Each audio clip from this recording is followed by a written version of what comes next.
Hello guys, today I'm going to show you how to make a plugin that does this. Pretty simple, right? Let's get into it. We're going to be working with an event today. The event that we're going to be using is the player move event. And this is really helpful to us because we can detect whenever a player is right above a slime block. So the first thing we want to do is check the block underneath the player. So we can go ahead and make a variable for this block because we're going to be using it later. And to get this block, we can do event.getTo to get the block the player is moving to. And then we can use getBlock. And then we want to get relative, so we're going to get the block that's directly under the player, so we're going to use block face down. And that's going to give us the block right below the player that they're standing on. And then we want to make sure that this block is a slime block. So we can go ahead and check the type. So we can do block.getType is equal to material.slimeblock. And if this is true, we want to launch the player in a said direction. So we're going to go ahead and make a variable for the player.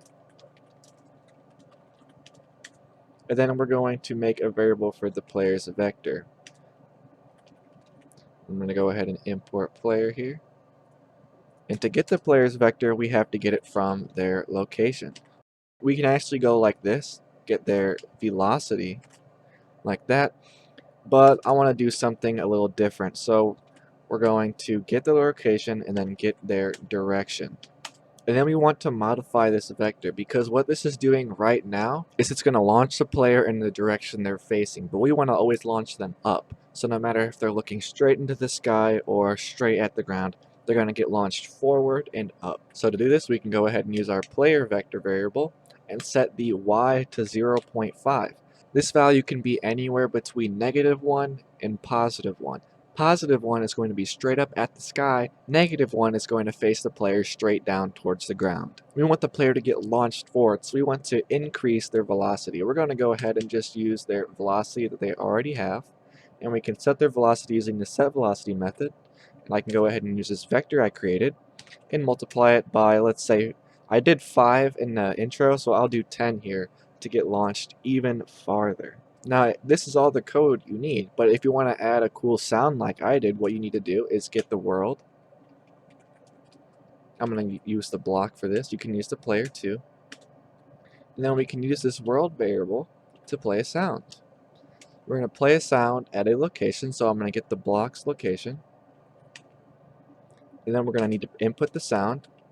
And the sound I used was, I believe, Wither Shoot.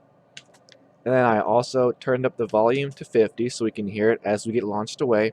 And I also increased the pitch. If you don't want to do this, you can just set this value to 1, but I'm going to do what I did in the intro because I think that sound is really good for our launch effect. And that's it. I'll show you guys what this looks like once more. And when I run over this slime block, we go flying into the distance. Just like that. If you guys have any suggestions for what you want to see, let me know down in the comments. And if you had any issues, let me know down there as well. And that's all for today. I'll see you guys next time. Goodbye. Nice. The mutt's nuts, in fact.